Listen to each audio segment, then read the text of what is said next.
Bonjour à tous, c'est Catherine Trudeau. Je suis l'ambassadrice du Prix des libraires jeunesse. Ça me fait très, très plaisir d'être avec vous encore une fois cette année. Le Prix des libraires jeunesse est organisé par l'Association des libraires du Québec depuis 2011 maintenant, dans le but de créer une grande célébration autour de tout ce qui s'offre de merveilleux auprès du lectorat jeunesse de 0 à 17 ans. Bien sûr qu'on n'a pas besoin d'être âgé entre 0 et 17 ans pour pouvoir profiter de ces titres-là.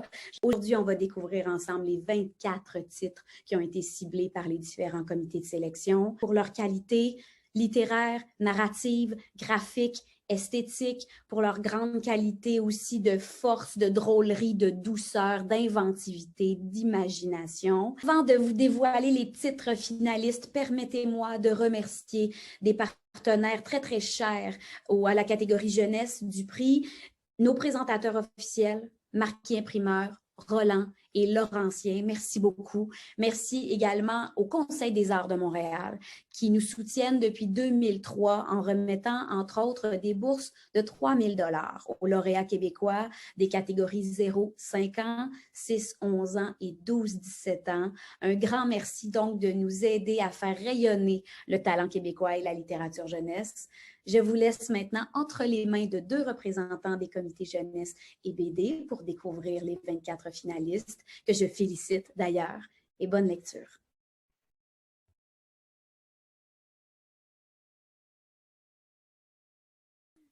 Shannon! Comment t'as trouvé ta dernière année en librairie? C'était fou, hein? Hey, mais hein, on n'a pas arrêté. Non, sérieux, c'est un vrai bonheur de pouvoir conseiller tout ce nouveau monde-là. Là, c'est malade. Puis la production jeunesse était vraiment, vraiment folle. J'ai vraiment hâte de découvrir les finalistes en bande dessinée. Hein? C'est un peu la même chose pour moi pour les 0-17 ans. Hey, sérieusement, as-tu remarqué que la littérature jeunesse a toujours un petit pas d'avance sur ce qui se fait? Pas sur ce qui se fait, mais sur l'actualité et tout et tout. Et c'est toujours traité avec finesse, avec une délicatesse qui est vraiment propre à nous, à nos œuvres. Ben oui, puis en même temps, on fait des livres pour juste quand même le simple plaisir de lire, de rire, de s'émerveiller. Fait que, on commence tout ça?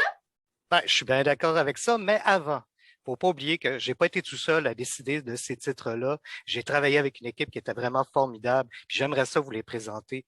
Émilie Bolduc de la librairie Le Furteur, Sean Cotton de la librairie Le Port de Tête, Marco Duchesne de la librairie Pantoute, Claude Gauthier de la librairie Carcajou et Marie-France Carry de la librairie Pauline. C'est vrai, j'ai pas fait ça toute seule non plus. Merci à mes collègues. Parce qu'il faut dire aussi que lire autant de livres, c'est vraiment une tâche colossale.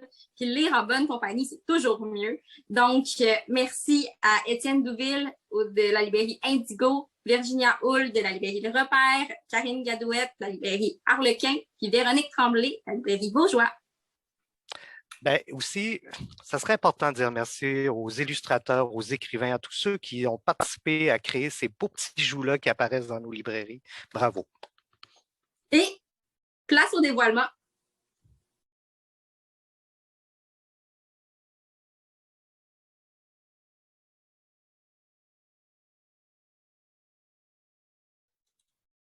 Albertine, c'est un livre complètement hilarant, c'est adorable, c'est drôle. Je suis vraiment là pour les petits mots d'Albertine. Ça va vraiment être un coup de cœur là, pour toi, Shannon. Les bourriffés, on adore les histoires de cheveux, c'est doux, c'est tendre. Vraiment le chapeau à Nathalie Dion pour les images et le texte. C'est vraiment un livre fantastique qui nous initie aux différentes façons de pouvoir faire des bébés. Comme quoi, on en apprend tous les jours, même dans les albums jeunesse. C'est vraiment un gros coup de cœur. On retrouve les couleurs franches de Chris Houghton avec ses personnages comme complètement attachants, complètement fous. C'est vraiment un gros coup de cœur. Oh. C'est un super beau livre, tellement attachant, qui nous parle d'un lutteur amoureux puis qui est super gêné. Donc, les cœurs tendres là, vont adorer. Un livre génial sur l'handicap physique, super intéressant. Puis pour vrai, là, on est vraiment là pour la jaquette. Il faut que tu l'ouvres, Shannon, parce que c'est magnifique. Je note.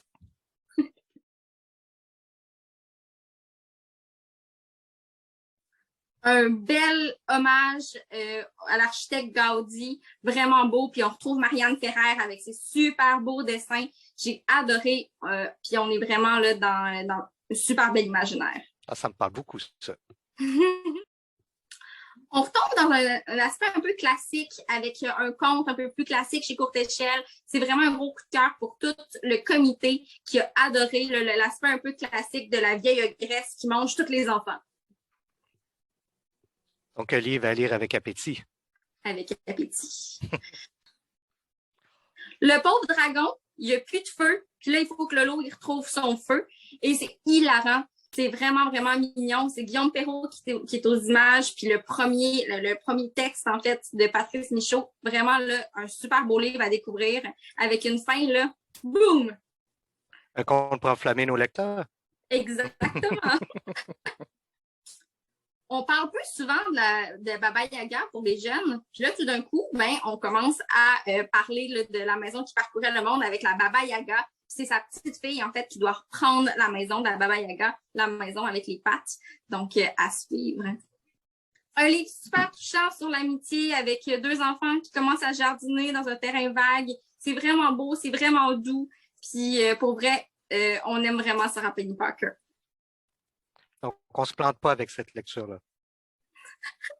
Aux oiseaux, vraiment une histoire touchante entre un jeune garçon et un vieux monsieur. On aime tout le temps les histoires là, intergénérationnelles où le jeune garçon s'en va voir le monsieur dans son phare. C'est vraiment beau, les dessins sont magnifiques. Puis pour vrai, là, une histoire de bateau, on aime toujours ça. Un choix éclairé.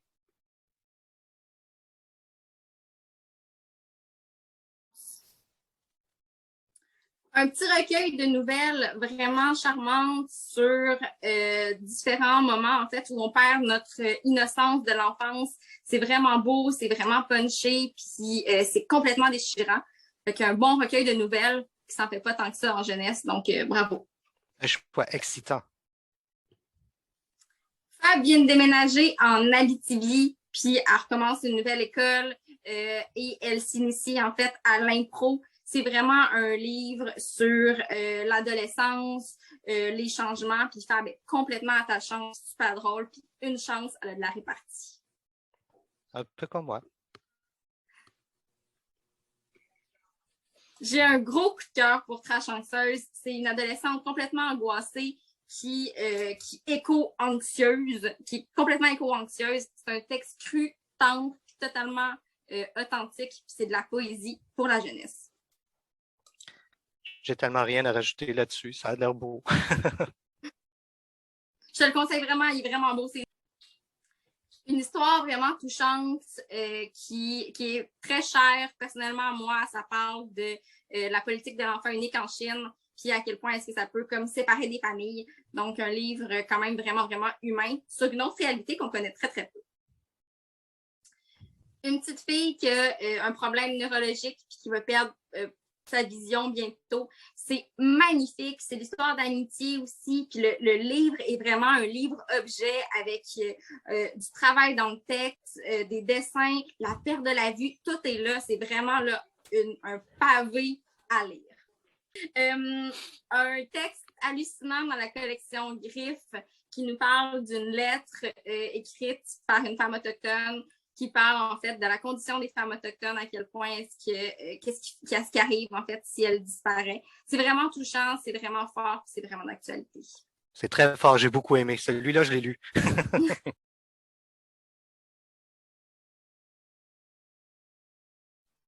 Alors, Marika, tu sais que depuis une année, on a décidé de vous enlever la BD jeunesse pour pouvoir la représenter fièrement et dignement. Et on va y aller avec notre premier choix. Arnold, le genre de super-héros. Donc, imagine que toute ta famille sont des super-héros, mais pas toi. Et là, tu vas chercher désespérément, mais quel est ton pouvoir? Donc, avec Arnold et dans ses actions quotidiennes, on va essayer de trouver quel est son super-pouvoir. Sérieusement, un super livre sur un personnage qui va recouvrer la vie, qui va comment je pourrais dire ça, qui va sortir de terre et essayer de rejoindre ses amis puis essayer de comprendre qu'est-ce qui lui est arrivé. Donc, c'est une BD vraiment formidable écrite par Jocelyn Boisvert et illustrée par Pascal Colpron. Je pense que c'est digne on est rendu au tome 2 en plus déjà, il y a le tome 3 qui s'en vient. Ça vaut la peine de s'aventurer dans cette collection-là. Ah, Truffe. Honnêtement, un petit coup de cœur. Je savais pas trop dans quoi je me lançais. L'objet est magnifique. La couverture est un poster de bande. Il y a même la possibilité d'avoir un 45 tours qui va avec. C'est 3 petites histoires qui tournent autour justement de la formation d'un band. Il y a même une petite histoire sur le deuil. Et c'est magnifique. C'est de toute beauté. C'est vraiment un beau petit coup de cœur de l'équipe. Le clan de la rivière sauvage. Honnêtement, je trouve que ça touche un petit peu au plaisir de lire des histoires et d'entrer à l'intérieur. Mais là, nos personnages vont entrer littéralement à l'intérieur. Parce que là, il y a quelque chose qui va avoir un lien avec un livre magique dans lequel toutes les histoires sont confinées et qu'on se raconte d'une génération à une autre. Mais ce livre-là a un certain pouvoir. Bref, c'est dur. Il faut vraiment s'y plonger pour se rendre compte de la force narrative de ce livre-là. C'est vraiment génial. J'ai adoré, j'ai tellement hâte de voir la suite. Oui, moi aussi. Je suis content que tu l'aies lu. Les images sont magnifiques, la lumière, elle est vraiment incroyable. Et quand je me suis lancé dans l'histoire, la narration, les personnages qu'on suit sont vraiment de toute beauté. Et même tout à l'heure, tu parlais d'angoisse. À l'intérieur de ce livre-là, le personnage, on voit littéralement son angoisse faire le tour d'elle. Donc, on va voir comment elle va commencer à s'émanciper et à prendre confiance en elle, mais avec une histoire qui est vraiment fantastique puis rocambolesque. C'est beau, beau, beau, beau. Donc, on va aller faire un petit tour dans Ours. Ours, honnêtement, c'est l'histoire d'un chien, oui. Donc, c'est vraiment passionnant parce que là, on a un jeune homme aveugle qui va se faire dire que pour pouvoir faire ses courses, son travail, avoir un chien guide serait peut-être une bonne chose. Le gros problème, c'est que Ours va perdre la vue tranquillement, pas vite. Donc, qu'est-ce qui va se produire autour de ça? C'est vraiment une belle...